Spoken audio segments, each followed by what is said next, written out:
Line up, you fucking nerds. Who wants a shot at the champ?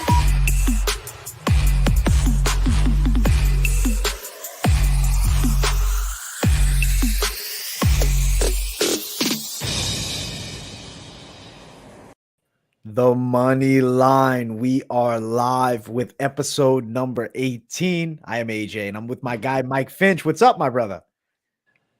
We are out here in Honolulu, Hawaii for the Bellator cards. We got a doubleheader Friday, Saturday. So your boy is out here in paradise, man. I just got out of the ocean today. Life is good. That's what I like to hear, bro. You're living it up for Bellator, man. You know what? Bellator this weekend is coming in with a pretty decent card.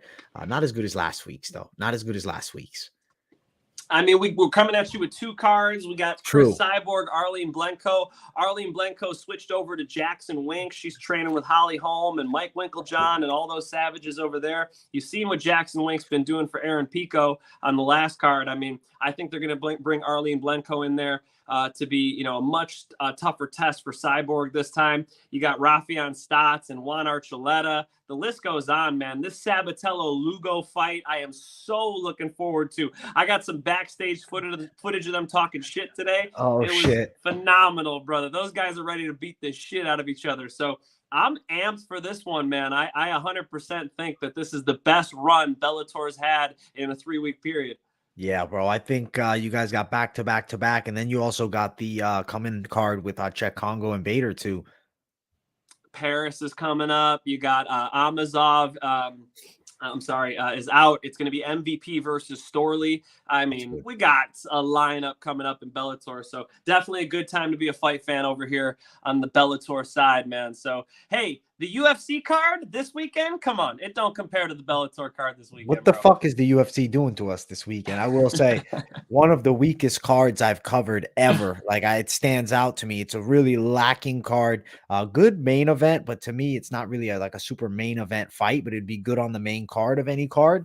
But the co-main event isn't really packing the heat. I mean, it's a card with some prospects, some guys that are older on the way out. It's definitely not our A1 UFC card. We're not getting one of those action-packed fight nights, but at least we got fights, Also, yeah, Saturday. And you know what? I have to say I am excited for Amanda Lemos and Jéssica Andrade. I think that that's going to be a really good fight. I think people are kind of sleeping on Lemos a little bit. A lot of people just kind of picking Andrade, just thinking about her experience. But we'll get to that fight. I'm excited for that one. I'm looking forward to it, man. I'm ready to hear your takes. Guys, if you're watching, make sure to smash the hell out of that like button. And if you're new to the channel, make sure to subscribe as well. Much love to everybody supporting us here at the Money Line.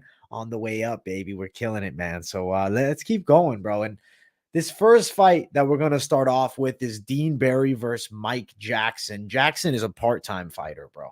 That right there to me is enough said. Part-time fighter versus a guy that is looking to do this full-time. It's the Dean Barry pick with confidence that he gets a finish. I'm kind of liking knockout in the second round. Mike, what do you think about this fight? Any technical takeaways from either guy that you really like?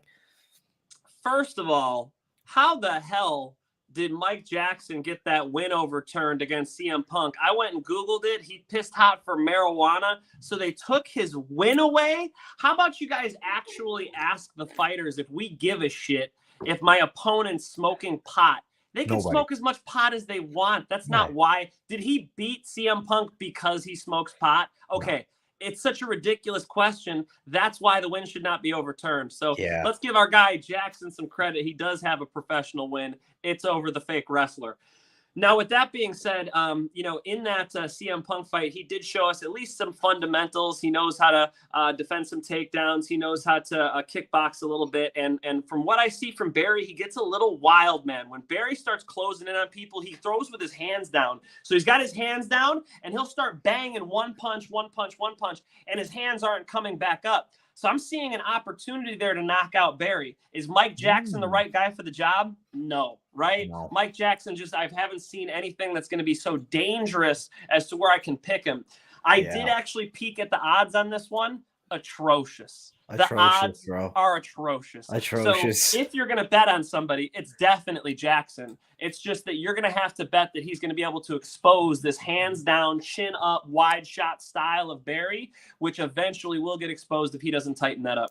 Yeah, man. I do think that the likelihood I'm going to say is on, for me, the moderately low side. I do think that Dean Barry's stand-up game is decent enough to beat a guy like Mike Jackson. Like, he's got like some decent karate-esque stand-up, that kickboxing base. Like, it's okay, quick hands-ish. Like, definitely seems to be a guy that's committed to mixed martial arts. But Jackson on the other side, definitely is a part-time guy. He's got some fights, and I mean, he's fought in professional striking matches, Muay Thai, I believe. But to me, it doesn't hold much value. He's a guy that's definitely a martial arts enthusiast, I would say. Somebody that likes to do fights and, test themselves, but he shouldn't be in the UFC. If Dean Barry doesn't stop him in the first 2 rounds, it's a bad look for Barry. I mean, he trains at SPG. He definitely has some mild, not even hype behind him, but some mild push, right? 4-1 versus 0-1, or I guess technically 1-1. 1-1. Card. Weird fight. Weird fight. Agreed. So I'm just telling guys and girls at home, I would not bet on Barry because there's just a hole in his game. There's an availability there. If Mike Jackson can just put a question mark kick upstairs, right, throw an elbow in there, the reason why I don't like the hands down thing, it's not from the karate distance that I don't like it, AJ. Okay. It's that he'll start being in the pocket with those hands down. Yeah. You're in the pocket with your hands down, you're getting cracked in the UFC. Lucky for Barry, he drew Mike Jackson, so maybe Mike Jackson's not the right man for the job.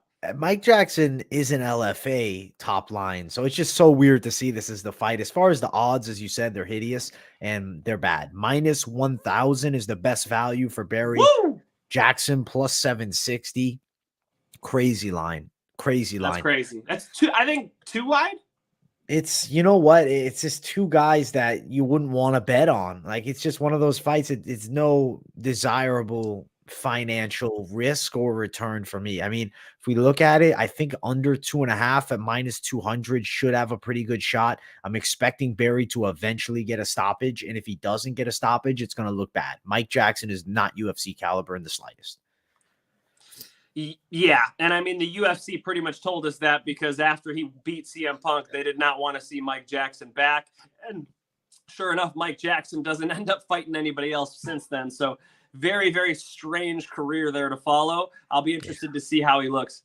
Yeah, man. Weird first fight, but we're both I'm on the Dean Barry side, and I mean, you are as well for the pick, but still, betting, no-go. If you have some weird insight on Jackson, if maybe you got some intuition you want to throw on him, good luck to you. But personally, I'm going to sit my ass out of this one and just watch potentially a fun fight. I'm expecting it to be an entertaining matchup.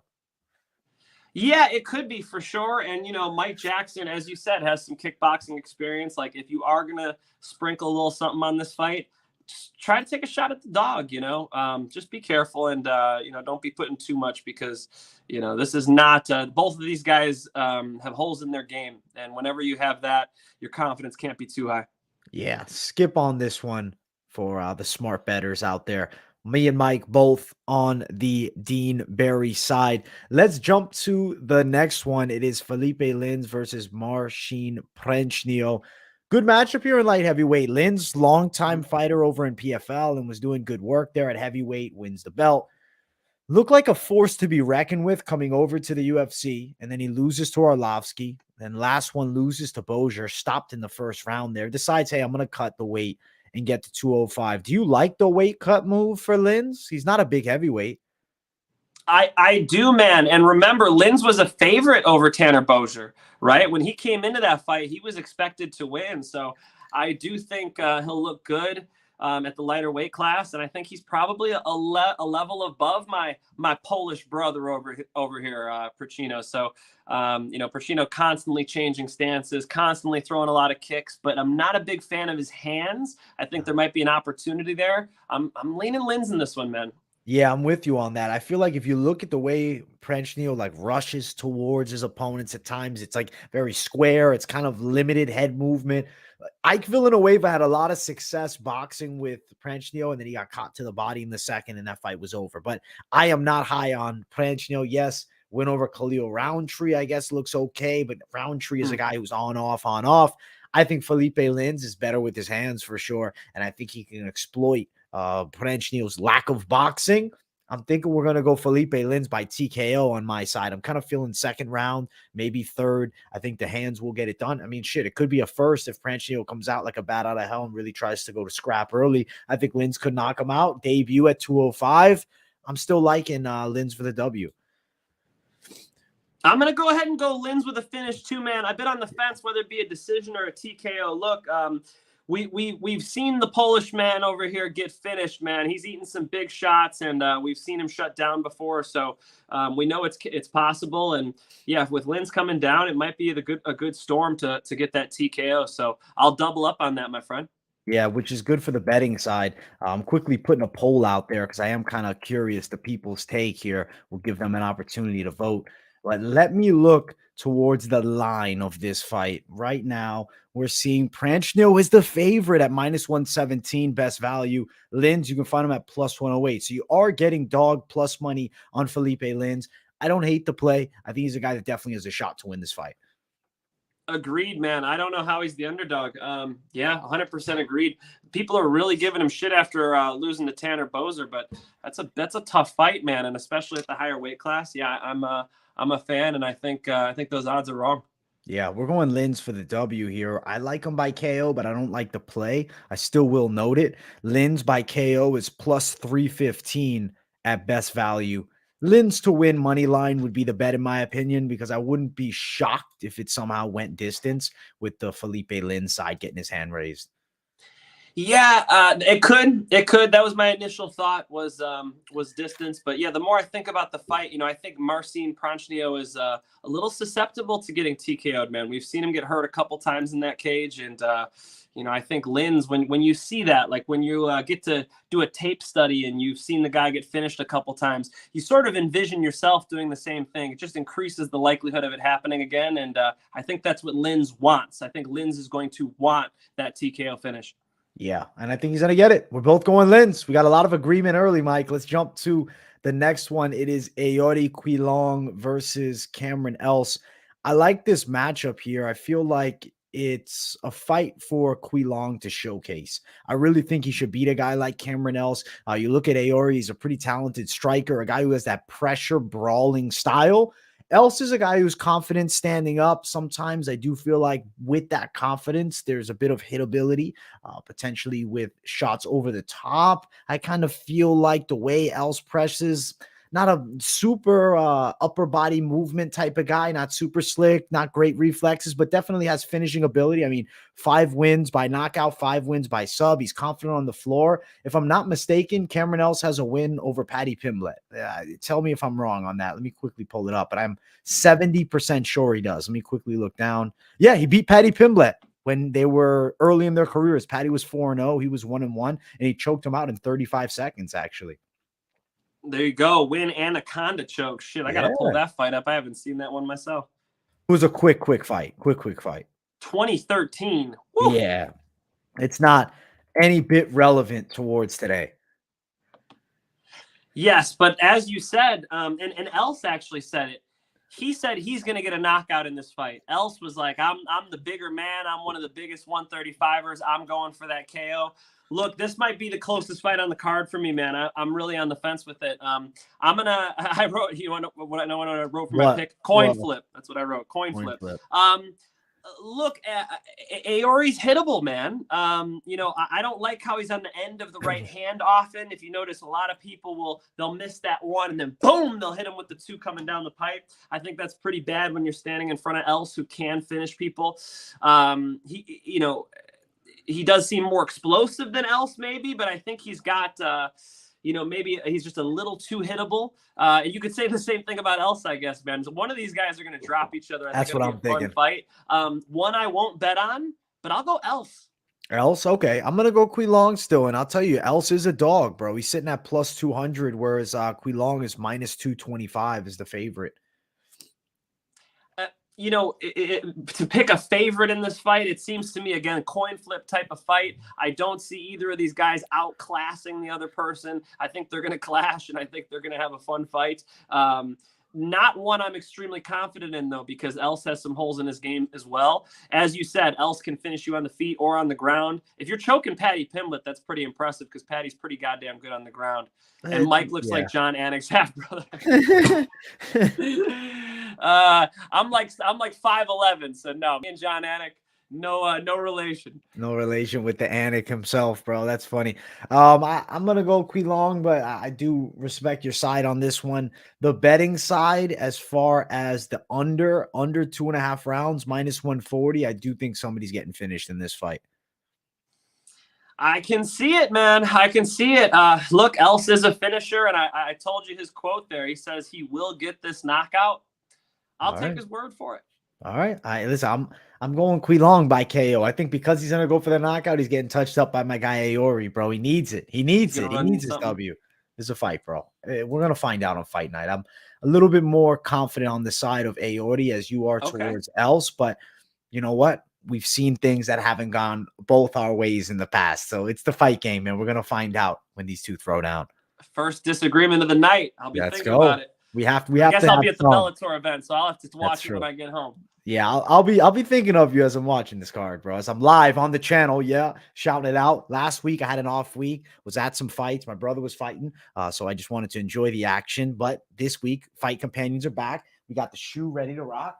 Oh, shit. We got the shoe ready to rock. Shit. I'll be live for the full card. I owe you guys some shoeies. We'll do a shoey at just 100 likes for the first one. And then we hit 200 likes. I'll hit a second one. So come to the channel on fight night and enjoy.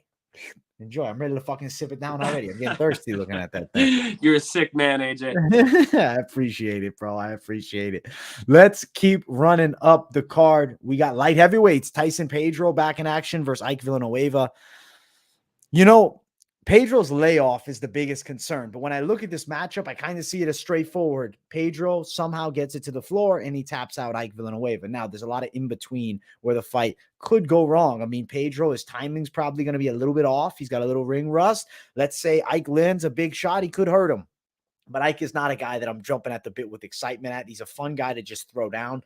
I think he's got a future in BKFC. To be 100% real with you, I think he would really shine there. I think that's kind of what he's made for. More of a brawling puncher. I feel like Pedro from distance is the better striker, but as they get into that close range, Villanueva will have an advantage. He's pretty good with those hook flurries, but I think Pedro will neutralize him, win by submission. I'm going to go Tyson Pedro winning on his comeback via submission. What do you think about this fight? I think Pedro has been on the shelf for a long time, but yes, he is a much better grappler, man. I was really impressed when he hit that Kimura, getting double-legged on the fence. Our guy Robert Tarver coming in there. Yeah, I really think that the biggest difference in this fight is when they hit the mat, you know. If Villanueva wants to get in the pocket, all Pedro needs to do is take one more step forward. Now they're in the clinch. He can look for those takedowns. Even if he ends up on his back, man, he could pull stuff out. You know, Pedro's pretty nasty at getting to people's backs, and his rear naked choke is really, really solid. He's got good trip takedowns, too, when you get in like an under-over with Pedro. He does, a really good job getting to that top position. And then as you scramble up, he could take the back, he could take the neck. So I just think that as soon as some scrambles happen on the mat, Pedro is going to come through with some good positions. I picked the exact same as you, my brother. Pedro, submission. Pedro, submission. And you ain't touching the money line because at best value, he's minus 550. Ike is a plus 480 dog. Let's look at Pedro wins by sub. It's at plus 125, but you can even find it upwards of plus 190. If you're getting plus money on Pedro wins by submission, to me, I see this as the most likely outcome. That's what I like here. I like Pedro by sub. I'm going to be touching it as a prop myself this weekend. I like this one a lot. I'm very confident in this submission prop. I think there's a high likelihood that it actually happens here. I mean, if you just watch his technique, like I mentioned that Kimura, you know, the double leg on the fence is the most common position in mixed martial arts. Somebody shoots in on the double. One guy's got his butt on the fence. Pedro puts the arm behind. They go through. Pedro steps over the head. It's like just textbook, exactly what you would want to see. And he's doing it in the UFC. And I think Villanueva is going to fall victim to it, man. I do think that you're pretty on point with the submission pick. You guys know what I always say, and so I'll just bring it up again. The better submission fighter sometimes wins by like a mounted TKO, so be careful as you bet on these props. The risk is real. Yeah, the risk is real. But I am liking the sub as something to potentially eye and definitely favoring the Tyson Pedro side to come back with a vengeance. Let's keep running up. This one is Dwight Grant versus Sergey. Mike, say the last name for me. Let's hear it. Oh my goodness. Khandozhko? Khandozhko.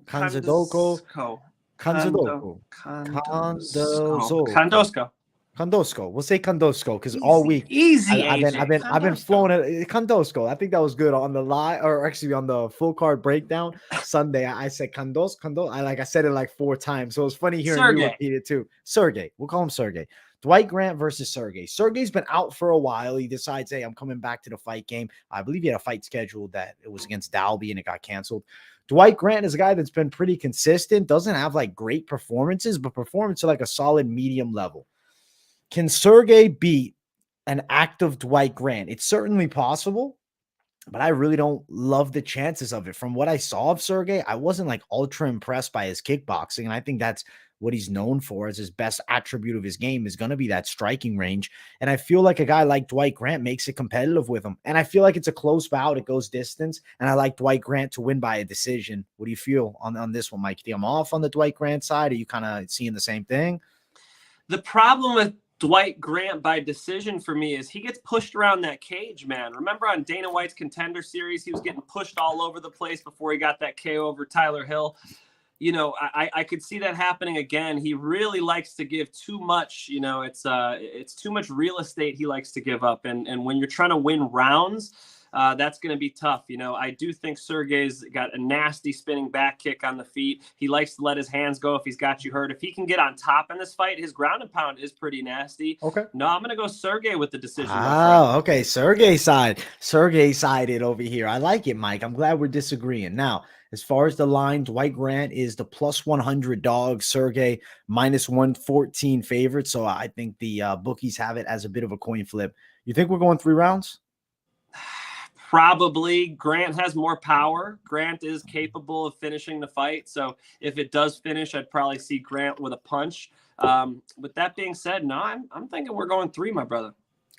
I like that. And I'm glad to see it because the plus money is actually not there. Excuse me. But over 2.5 rounds, minus 165. I like the over 2.5 here. I think we're going the full 3. So I feel like that would be a play I like the most, especially that we're disagreeing here. If you don't want to touch money line of either, over 2.5 rounds is a play that I like. And I like Dwight Grant for the win. But Mike is on the opposite side. So be wary if you are feeling the Grant dog side. He likes our boy Sergey, last name too hard to pronounce. Khandozhko. It's true. A lot of these foreigners got us with the crazy last names. Remember when nobody could say Nurmagomedov, and now it's like a household name? It's crazy, right? We'll see if Rogan still couldn't say it. You remember Rogan Nurmagomedov after the cousin one? Oh my god, that was golden, bro.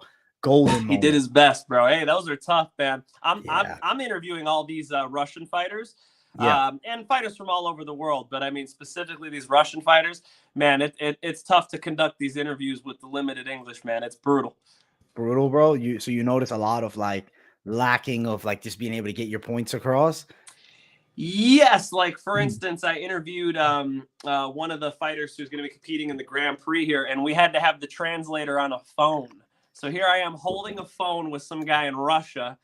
I'm speaking. He's translating to him. He's hearing what he's saying, translating. It's just like, it's tough, man. So give Joe some space also on the last names, because the same problem we got, right? It's like these last names are brutal.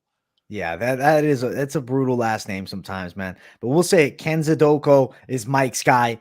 Dwight Grant is mine. Some disagreement, but we both like over 2.5, which gives you that minus 165. So good that we got some agreement on at least one play. Let's keep running up this next one. Marc-André Barriault versus Jourdain Wright. Mike, let's be honest. Jourdain Wright has really good offense, but his striking defense is extremely subpar. I would say bottom tier defense. The guy gets hit so much. He looked good against Bruno Silva. He got touched. It was game over. Barriault's coming off of getting knocked out in 20 seconds by Chidi Njokuani. It's such a weird turnaround because it's quick. How long has it been? Let me quickly pull up the Tapology because I got to see how long it's been. I don't think it's been that long. And Barriault took it on short notice too. Yeah, and it's not only that Wright's getting hit too, he's getting hit when he's in a bad spot. The way he stands, it's not like he's tucking his chin and eating the shots in a spot where he can absorb them. When he's eating these shots, Bruno Silva's putting his lights out. Dude, you know what's crazy? Both these guys coming off bad knockout losses. 3 months for Jourdain Wright, 2 months for Marc-Andre Barriault. I don't like this turnaround. I believe when you get knocked out, you got to take some time off, man. Agreed. Just for the brain health. And I think a lot of guys get carried away with these fucking turnarounds. I like Barriault's chances of winning because I think he's the more well-rounded guy and he's the more defensively sound guy. He's never had chin problems. Jourdain Wright has been knocked out in every loss he has. There's no contest. He was knocked out by Fluffy Hernandez in the first. I feel like he's going to get knocked out here, but I do think it goes a little longer. I'm kind of thinking second round KO for Barriault. I do think Barriault with a bit of grappling, maybe slowing Jourdain down against the cage. Definitely a chance Jourdain has some good offense. He's a guy that offensively does well and he can land shots. If he drops Barriault and stops him, I'm going to say, damn, that turnaround was probably what really messed him up. But Jourdain Wright's just getting knocked out recently too. I don't like the short notice for Barriault, but I like him to win. How do you feel about this matchup? You on the Barriault side? Or are you thinking the Beverly Hills kid? I like Barriault in this fight. I wanted to comment on what you said there, where people should take some time after they get knocked out. And it's actually a great example is the main event here. Amanda Lemos got knocked out by Leslie Smith in 2017.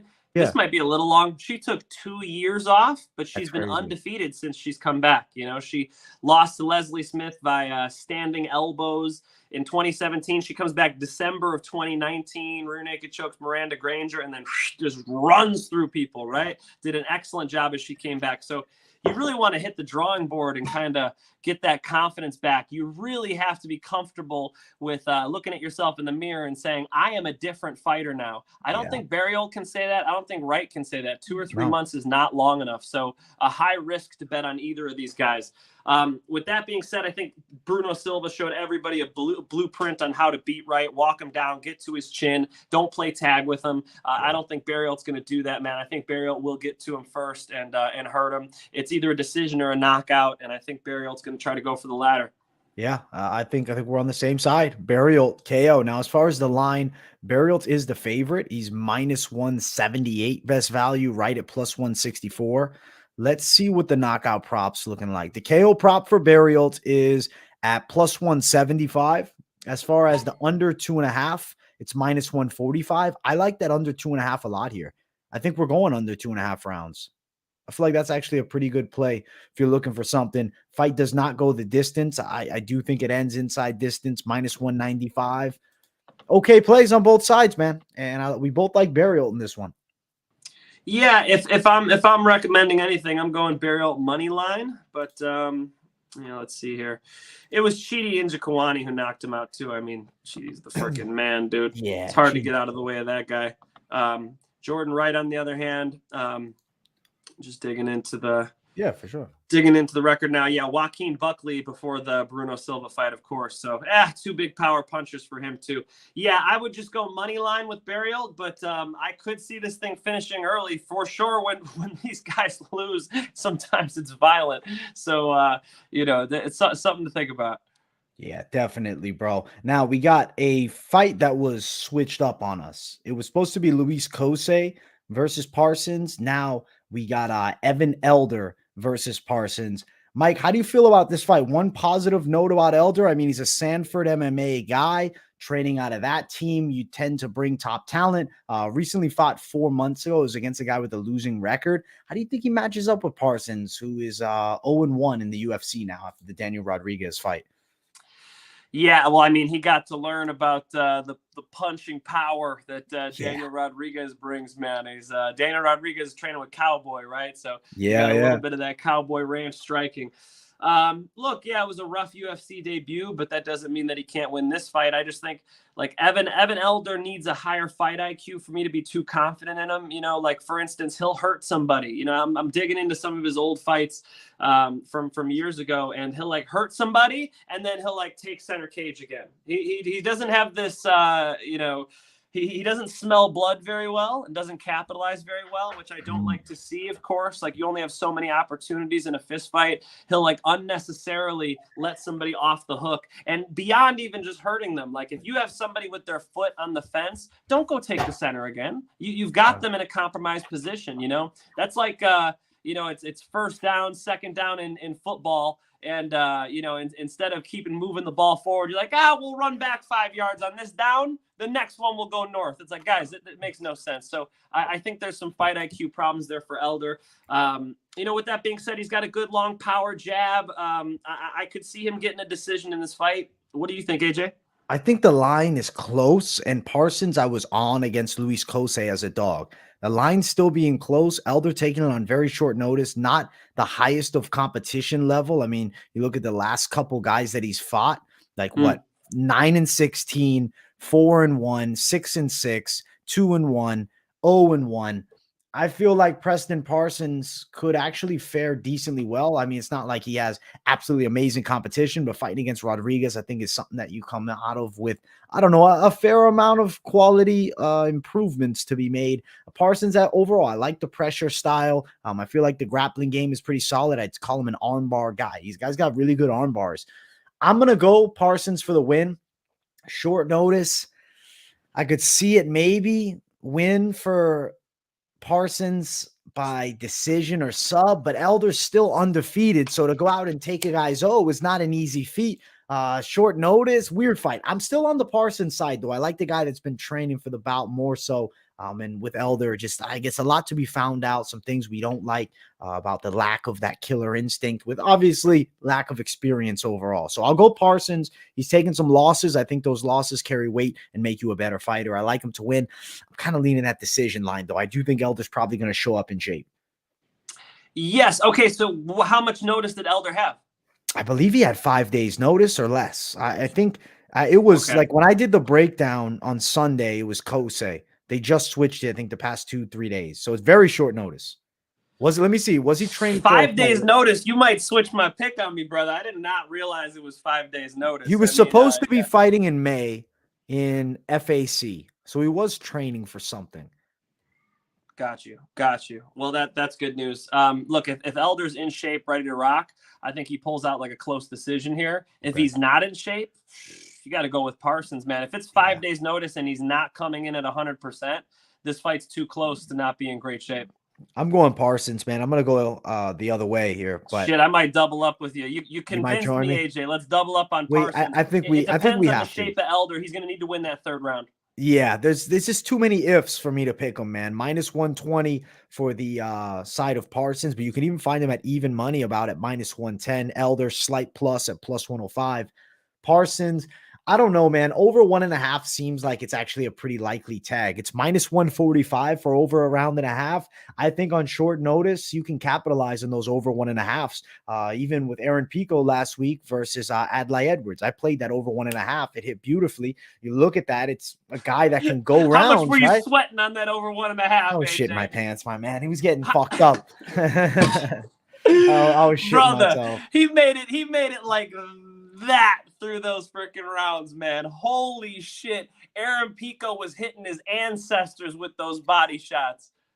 Yeah, Aaron Pico's a fucking different breed, bro. I see Aaron Pico as a top guy at lightweit. He's good. Because Adlai Edwards if they were to rematch, would you pick the over 1.5 again? No, I just play the under 2.5. I think that he'd stop him earlier, bro. Yes, bro. That was a nail biter for you, no question about it. Yeah. You know what? I dug back. I had to go see your reaction to the Aaron Pico, and I had to go see your reaction to some of those. So, your boy was tough. That was all though. He got outclassed badly. I like Adlai. He's a good dude. He followed me back on Instagram. We chatted a little bit before the fight, and then he lost. I said, "Fuck, man. Like I don't want to reach out, for a little while, but he'll catch a W." To him. I He's a mean, tough to guy. fight Aaron Pico, it's something that not too many people want to do. No, especially on days notice. I mean, he's good, bro. He got himself in the door at Bellator, and I think he could get some wins there. He's not a bad fighter. Oh, for sure, for sure. When you're fighting Aaron Pico, you're fighting one of the best fighters in the world. You know, Yeah. don't let the 9-3 record confuse you. This guy came like he was shot out of a cannon. He was like 1-0 fighting 7-3 and shit like that. Just absolute madness. So he's he's a force to be reckoned with. Yeah. Deadly dude. I like Parsons. So does Mike here. Yeah, Don't love let's the go. play. Let's Short go notice with the fight. guy who actually had the date for a couple months on his calendar. Yeah, let's do it. Let's do it together, bro. Now let's jump towards the main card. If you guys are watching and you haven't yet, make sure to smash the like button. If you're new, subscribe as well. Keep it locked in here at MMA Experts and the Moneyline every Thursday with my guy Mike Finch. Exciting matchup between Charles Jourdain and Lando Vannata. I actually love this fight. It's striker's delight.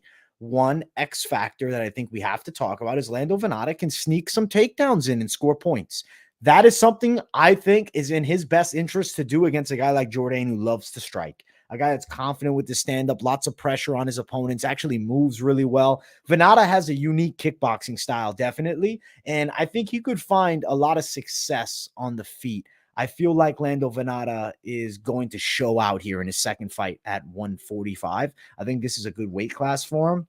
I think Jourdain is kind of like a favorable matchup. For me, I like the odds of this fight being a competitive striking match, and I like the chance of Vannata to win closely. I call him a unique striker. I have that written down here, man. A good athlete who's light on his feet. And he brings in like a modified Muay Thai style of striking. And definitely his stand-up game is pretty solid. He strings the punches and kicks together pretty well. And as I said, sneaky takedowns. I think he can time some takedowns on Jourdain to steal rounds in a competitive stand-up fight and maybe limit the game on the feet of Jourdain, making him think low, right? Oh shit, is he going to shoot on me? Is he going to try to time some takedowns? I like Lando Vannata for the upset. Plus, slight plus money, very slight plus. But I like Lando, bro. What do you think about this fight, Mike? Man, it's been a tough one for me to pick. Yeah, I'm a fan of Lando Vannata. And ever since he burst onto the scene against Tony Ferguson and dropped Tony, we're like, oh, shit, who is this kid, right? He came up short notice and put out a real performance there. I've always had my eye on Lando Vannata. I do think he's a great striker, but he's up against a great striker, man. You know, Charles Jourdain just coming off of that win against Andre Ewell. You know, he's got to be confident, man. I think that there's a pathway here for Charles Jourdain to win this fight, and it's just by out kickboxing him, keeping him off. And like you said, if anybody's shooting, it's probably Vannata. If Vannata can make this more of a mixed martial arts fight, that's probably his method to victory. If Jourdain could just stand right in front of him, man, just stand right in front of him, make it a kickboxing fight. That's pretty much what he wants to do. You know, Lando Vannata does have more tools. And I do think that Lando Vannata, like you said, is a tough puzzle for people to figure out. With that being said, he's been kind of, you know, win-loss in the UFC. I mean, and it's, dude, if you look at, this is something that really pushed me towards the side of Lando, right? You look at their last five. I'm going to name, I'll name the last three for Lando. It was Yancy Medeiros win, lost to Bobby Green, and a win over Mike Grundy. For Jourdain, it was a win over Marcelo Rojo. It was a loss to Julian Rosa, and it was a win over Andre Ewell. And then before that, he had a draw with Josh Kulebeau. He lost to Philipe also on a close decision. But Philly's a tough fight, man. Yes, I think Vannata's had the tougher schedule over Jourdain. Yeah, Grundy, Bobby Green, Yancy Medeiros. I mean, the list goes on. Like, definitely had the tougher schedule. But shit, it's a tough one for me to call, man. I like your pick of Vannata. I'll double up with you on Vannata, but I think my money's staying in my pocket for this one. I think I'm gonna watch this one and enjoy a striker's delight. I hope so, bro. I hope we get that striker's delight. As far as the play on this one, money line is even, -110 for both of them. I like over 2.5 rounds at -175. I just feel like there's two guys that can go distance in a technical striking match. I don't see chins as a fear. Like on either side, I don't think either guy's chinny in the slightest. So Agreed. I like that over 2.5. I think it's the sneaky play there at -175 to cash, man. That's one of the best over 2.5s I've heard you say. Yes, I think these guys are going distance. These guys are hard to finish, man. I mean, look at who they fought and look at how it ends up. You know, if we're looking at Lando Vannata, split decision with Mike Grundy, decision loss to Bobby Green, decision win over Yancy Medeiros. If you keep going down, this is Mark Diakis. I mean, you keep going down the list. Top customers and nobody finishes them. You know, so yeah. I like the decision for this one. Let's do it, bro. Both of us on the Lando Vannata wins by decision side. Sad news. Sue Matarazzi versus Manel Kape off the card. Fucking Kape just pulled out. So disappointing, bro. I would say out of this whole card, this might have been the most exciting fight for me. And out of curiosity, who were you picking here, Mike? I'm a Kape fan, bro. I'm a Kape fan. I think he's going to keep knocking these mofos out for a minute here until he gets to the higher levels. Oh shit! You would have went him. I was going Sue Matarazzi. Ooh, that would have been fun. We don't even get to see it. Fuck. I hope they rebook it because I like the matchup, and I'm curious how those two actually face off when it happens. I slightly like the Sue side, especially at plus money, but it's a competitive fight. Kape's explosive as fuck. He hits really hard.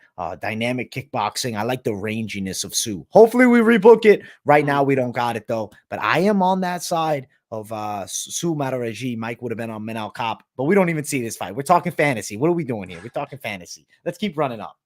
Maycee Barber versus Montana de la Rosa. Hey. Ladies going after it. Mike, I'll give you the floor first on this one. What do you think about these two? Look, I think the UFC was really kind of backing Maycee Barber, and they kind of jumped on the hype train a little early, and Maycee Barber had some issues in the UFC, and now they're not giving her easy fights. I think this girl is better at her than at jiu-jitsu, and that's where Barber constantly likes to take the fight. So even if Barber wins the first round or starts controlling this fight, the more she engages with the grappling, the more she runs a risk, man. De La Rosa is great at arm bars, but if you watch her rear naked choke, I mean, she chokes people like you'd see Rickson Gracie or John Danaher teaching it with. It's not this bullshit that Khamzat was doing when he was grappling against Leach, right? She is properly putting her head on the side, properly going right underneath the behind the neck here, underneath the alien part of the head, and she's able to really get these arteries really cut off. Man, if she gets Barber's back once, I think that's all she really needs. So it's a weird one where I think Barber's probably a better mixed martial artist, probably will be winning the fight, and De La Rosa is going to find a submission. Going to De La Rosa submission. De La Rosa submission. Wow. Holy shit. You're saying Barber's going to get finished for the first time too. Holy shit. I do. I don't think Barber's jiu-jitsu is that high level. She's like a wrestler grappler. She kind of puts it together for MMA. De La Rosa's got that pure jiu-jitsu where, again, I think she could be losing the fight. You guys remember like Tony Ferguson versus Kevin Lee, for instance? Kevin Lee's kind of controlling the striking, takes Tony down. He's winning the fight, but they got 15 minutes.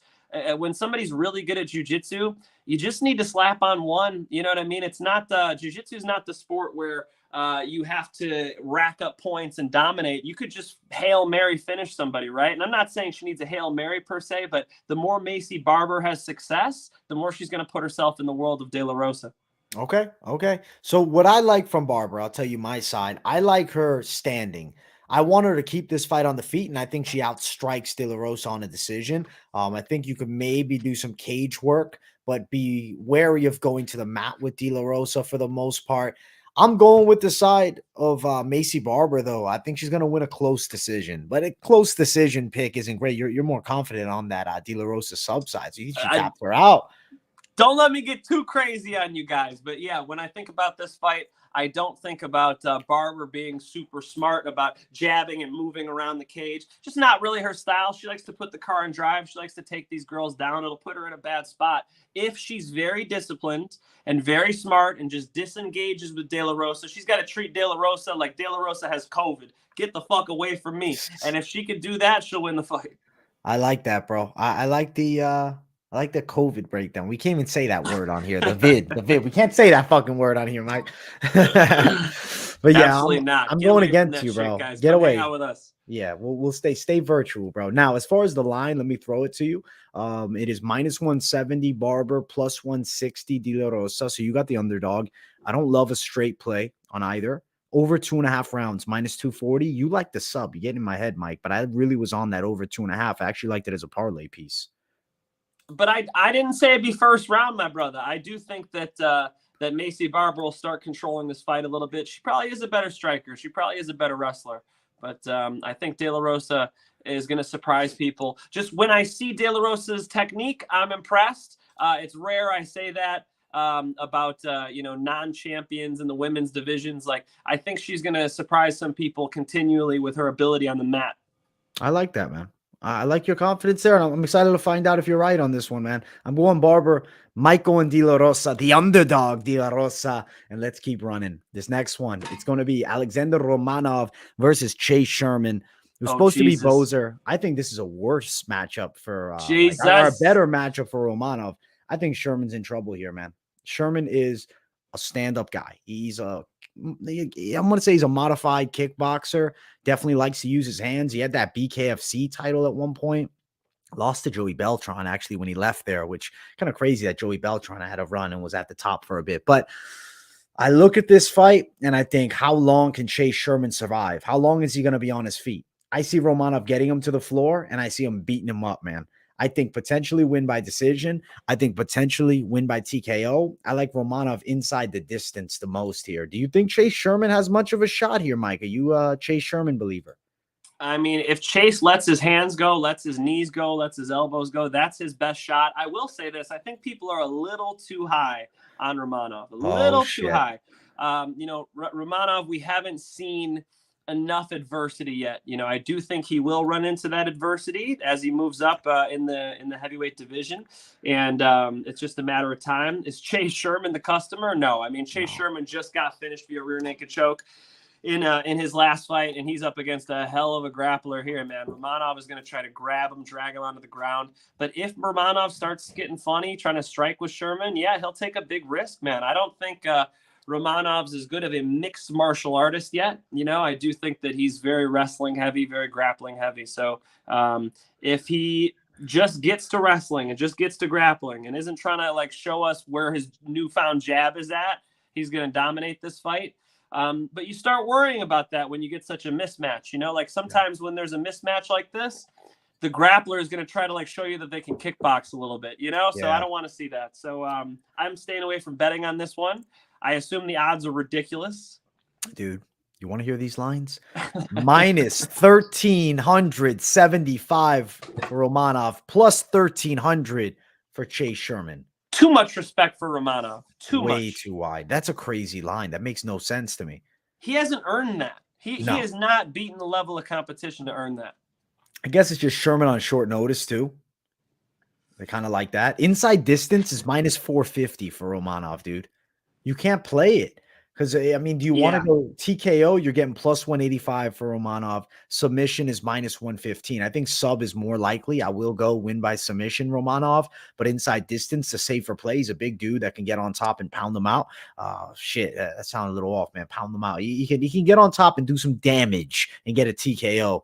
But fuck, minus 450 for an inside distance play. I'll pass. This is not really a good bet. You got to pick between knockout or submission. I'm going to pick sub, but I don't really love the prop, man. I think you're getting yourself into potential trouble, but most likely it should be a sub by Romanov.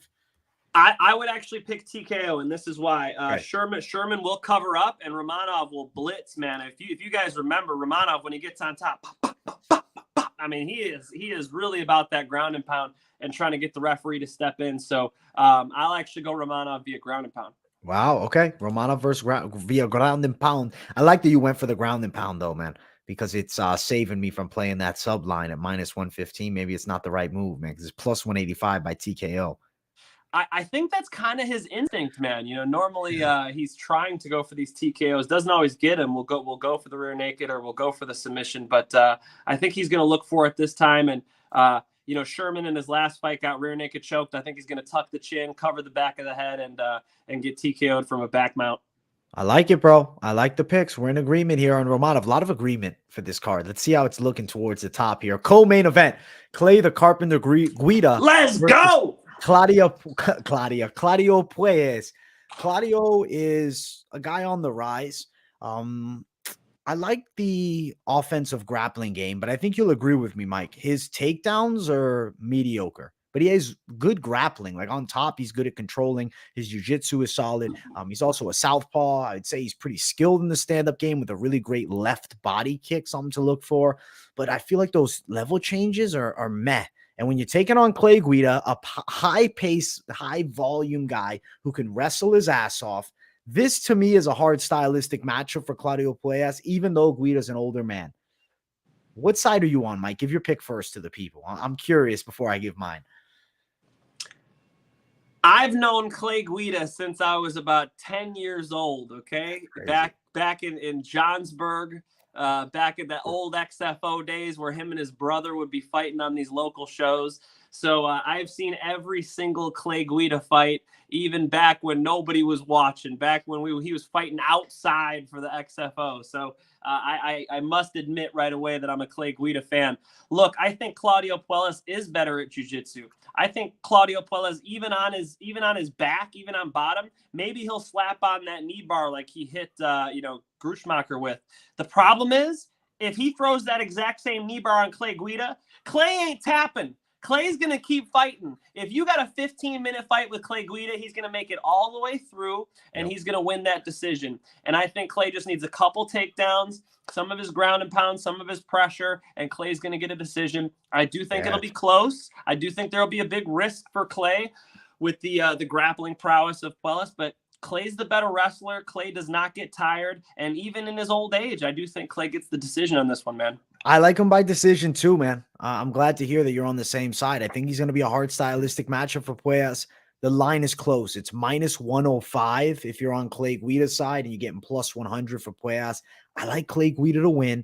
If I'm looking at the props and I'm digging down, I think over 2.5 minus 200 has a good chance of hitting. But also Guida to win by decision plus 165 is a very common method of victory for him. And I feel like that's probably what's going to happen against Puelles here. Of course, Puelles is a solid 26-year-old prospect who's 11-2. But Clay Guida is not an easy fight. I mean, even the Marco Madsen fight that he took a loss in could have went his way for sure. And I mean, he won. A lot of people felt like he won that fight.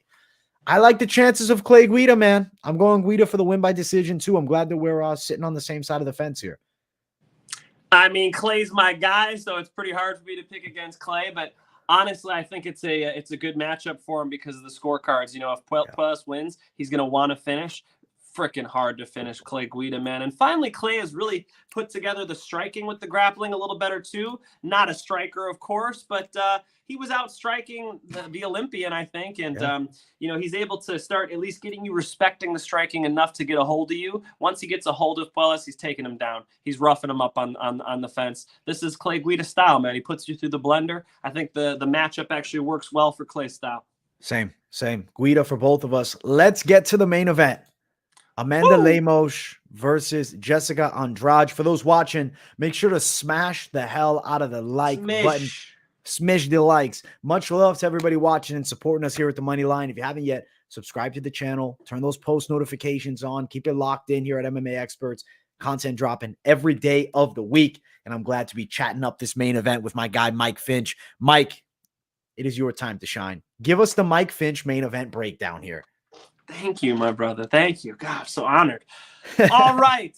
I like this fight. All right. You guys can shit on this half-assed UFC card all you want, but this is a good fight. Amanda Lemos is going to impress all of you in this fight. I think that she's been, underestimated because of the close fight that she had with the now I'm losing the name. Angela Hill. Fro. Angela Overhill kill. Angela Overtime. Thank you. Miss Hill, who's a very good striker. Very, very good striker. Was able to kind of neutralize Lemos and get her a little bit tired, I don't think Andrade is the right type of style for Amanda Lemos. When you guys watch, when Amanda Lemos really settles in, she's got some pop on her shots, man. She'll have her hands down, and when she wants to find range, boom, she's really controlling girls. I think Andrade, Andrade being the shorter fighter, being more of a grappling heavy style, wrestling heavy style, pressure style, I think she's going to be walking right into some of those shots. if you want to criticize Amanda Lemos, you know, she does like to throw single shots more than throwing combinations. It's actually going to work perfectly this time. Bam, smack Jéssica Andrade as hard as you can, and then move and just keep playing bull and matador the whole time. As Andrade comes in, she's going to walk into the right hand, which Lemos can really pack some pop, especially in that first round. I think they'll accumulate, and I think she's going to look like frickin' Anderson Silva out there controlling that range. I do think this is a coming out party for her, for people to see how good she is with the striking and how well she could deal with the girl who's trying to pressure her. With Jéssica Andrade, it's obvious. She wants to pressure her, get inside.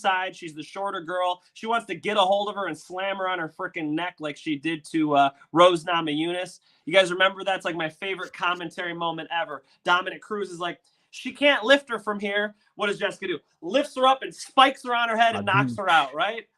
The best ever, right? That moment was phenomenal. So look, I think Andrade is in this fight, and I'm an Andrade fan. But if you really dig deep into this, I think Andrade's a little overrated, and I think Lemos is a little underrated. And the way they match up, I'm pretty confident that Amanda Lemos is going to go ahead and put on a performance. The question is, how does she finish it? Andrade is very hard to finish, of course, but Wei Li was able to do it. You know, the champion Shevchenko is going to do it. I think finally one of these contenders is going to do it. I'm going to pick Lemos, knockout. Wow. I'm actually in disbelief, Mike, because I'm on the complete opposite side of you. I like the power pressure from Jéssica Andrade. I actually watch Lemos and I say, okay, she's a slickster style, leaves that lead hand low, fights well from distance. I think the pressure of Andrade is too much. It's in the 25-foot octagon. So Andrade is going to get her against the cage at some point. I think she's going to land good strikes. I think mixing it up to the body is a key to victory for Jéssica Andrade. She has to dig. One thing when you see with that slickster style, the lead hand a little low, Andrade likes to come over the top. I see her catching her over the top, man. I think that the physical strength of Andrade, she could also time some takedowns in there and potentially press against the cage. I do think Lemos could have success earlier on, but I actually think Andrade is going to break her. She's going to wear her down over the 5 rounds, but I think it's only going to go more like 3. And I think Andrade by knockout is going to be my pick. I'm going 2nd or 3rd round KO for Andrade. Complete opposite side, Mike.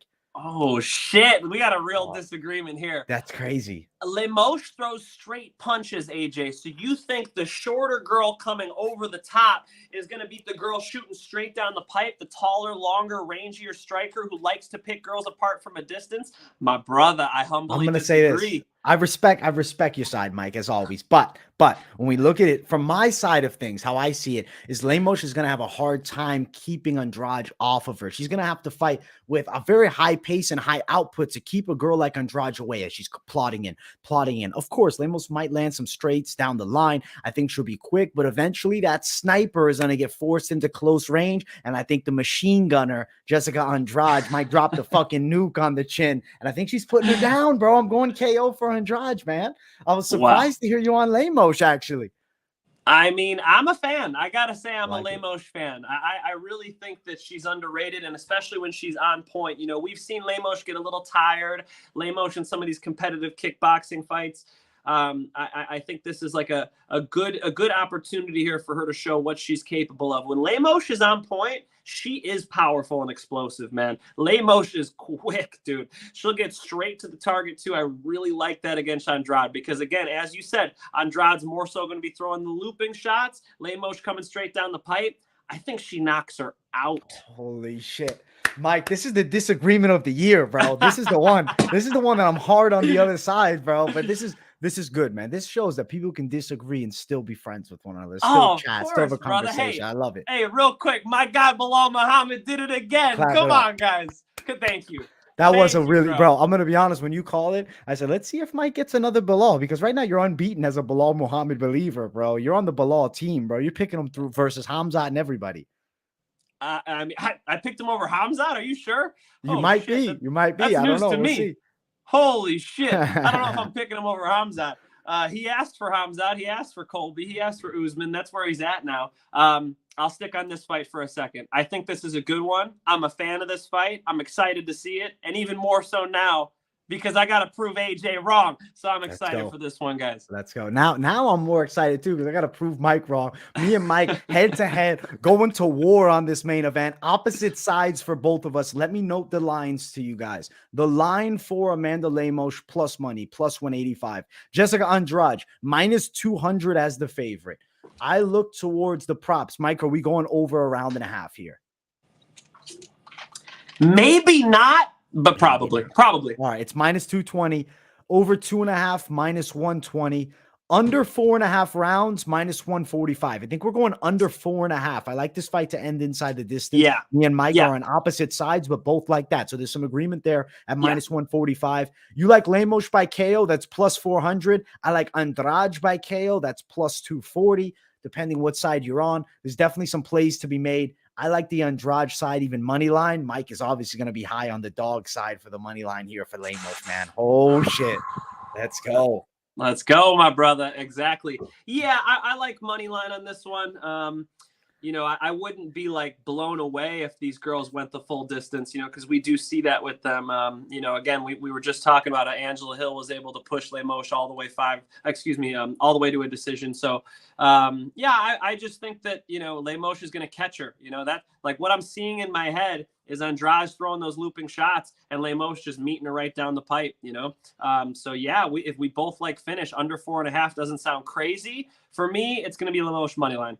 Let's go. Let's do it. Let's do it. Disagreement, but we got some agreement on the under on this one, man. I am on Andrade. Mike is on Lemos for the main event. We have to get to the final segment here, our money line locks of the night.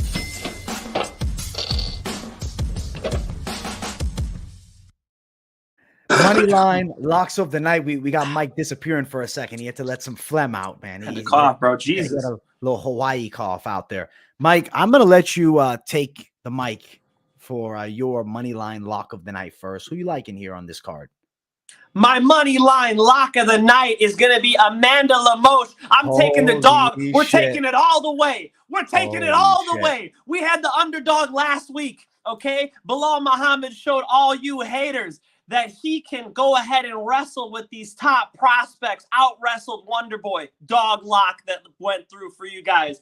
Out-wrestled our Brazilian friend, dog lock that came through for you guys. You want 3 dog locks? Let's go again. Amanda Lemos, knockout.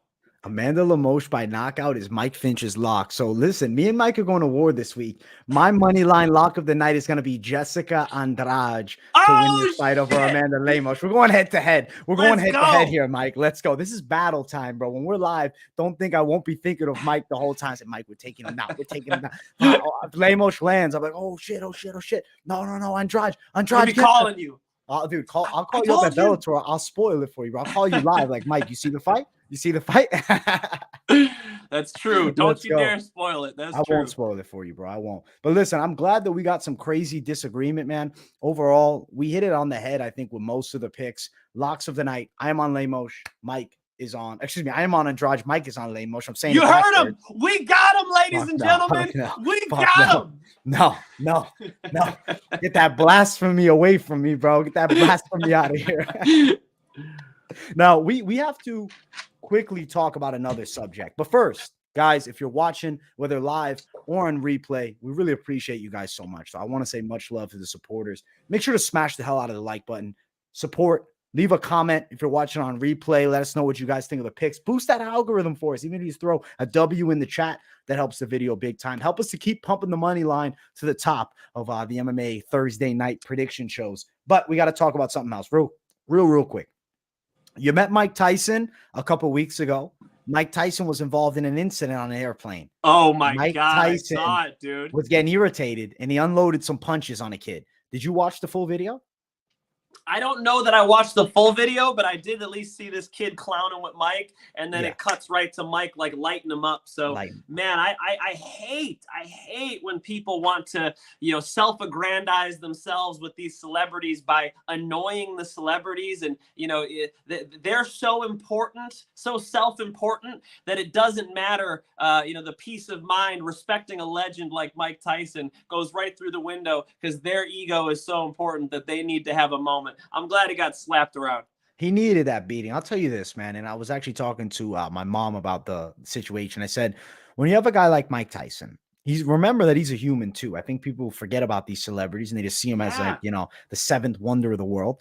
But when you're talking to somebody like a Mike Tyson, you got to know, keep it short, keep it simple. Hey, Mike, I'm a big fan. I love your work. Can I get an autograph? Can I get a picture? He's going to probably say yes and then back off of him. Leave him the fuck alone. If he happens to like you and you guys hit it off, keep chatting with him. But you need to know when to fucking limit that shit, man. That kid obviously seemed a little bit intoxicated. Doesn't matter. You have to have that drunk radar. Hey, that's Mike Tyson. He's not a guy to be fucked with. And even if you think you're just being buddy with him, ticking him off, you don't know him personally. You know him from the TV screen. He has no idea who you are, what your intentions are, what you're about. Don't do that shit. Mike Tyson will fuck you up. Any of these guys, forget about even just fighters, just celebrities in general, man. You don't know what's going to cause these guys to snap. Realistically speaking, he unloads some shots. I don't see the kid pressing charges. If he does, you go to court with a guy with money like Mike Tyson, you're probably not going to win anyways. There's not a win in that situation. The key is back off. Leave the guy, give him some space. You want to meet him, you know what? I think Mike Tyson knows that there's fans of him. Hey, bro, Mike, if you don't mind, let me take a selfie with you. And I guarantee he's going to say yes. He'll sign your picture. He'll talk to you for a minute or two. Back the fuck off. Go back to your seat. Leave the guy the hell alone. The whole flight behind him, too. You know when somebody's behind you, how annoying that is to talk to them anyways. Now this kid's driving you nuts. You're just trying to sit there. He's even if he's joking around, whatever, it's like you don't find him funny. Second thing, Mike ain't laughing. Then he turned around and he clobbered a few punches at him, man. I assume that kid was being beyond annoying to Mike Tyson, and he seemed like a jackass just from the couple seconds of footage I've seen of him. Look, I don't like making these people famous, man. I really don't. You know, to me, it's the same category as, you know, people who commit crimes and they want their picture on the news, and I'm always like, fuck this guy. Like, why is his picture on my TV right now? So I feel the same way about this kid. The fact that we're even wasting our breath talking about that kid is unfortunate, because the real story, of course, is about Iron Mike Tyson and the fact that there is a line you do not cross. Yeah. And if you do cross that line, Iron Mike still hits that bag, bro. He's still over there working those pads with Rafael Cordeiro. Do not play with my man Mike Tyson. And I'll just say for myself, you know, I got to meet Mike Tyson 2 weeks ago. I didn't ask for a picture. I didn't ask for an autograph. I didn't ask Mike for anything. All I wanted to do was give Mike a small gift, and I got to hang out with him a little bit, and, you know, that made my day, and we all left happy and feeling good. That's the interaction you want to have when you meet a legend like Iron Mike Tyson. Don't be doing stupid shit for social media, you fools. Stop being fools. Stop just thinking of yourself, you know, and life is going to be a lot better to you. And you might just not get your ass beat on an airplane by Mike Tyson. Might not. You might not. Now, I will say that kid's going to have a great story forever. Mike Tyson kicked my ass on an airplane. He's going to be telling this for the rest of his life. This is a W for him, bro. Look at these marks. Mike Tyson kicked my ass. Holy fuck. Exactly. 100%. Exact. And it's a sickness, AJ. This is like contagious, bro. Other people, you know, this prankster mindset, this idea of like, it's this idea that social media has brought, where everybody's worth is tied into their numbers and views and clicks. In that kid's head, he knew somebody was filming. Probably his buddy was filming, you know, so he's going to keep egging Mike on. It's a terrible thing, and it should really be condemned. Yeah, 100%. Not the move. We had to talk about it a little bit. Overall, Mike, I'm glad you did. Of course, I had to bring it up for you. Now, this card, though, it's mediocre. We'll give it a C- for the UFC, maybe a D+.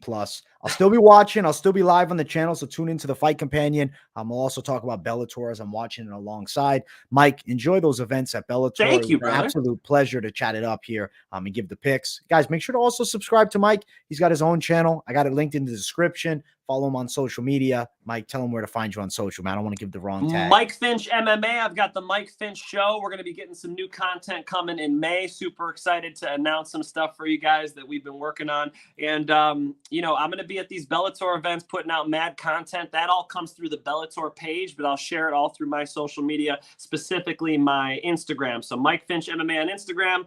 And then / Mike Finch is my YouTube. Always appreciate you guys coming along. But listen, you got to keep it here for Moneyline. Every Thursday, we got you guys.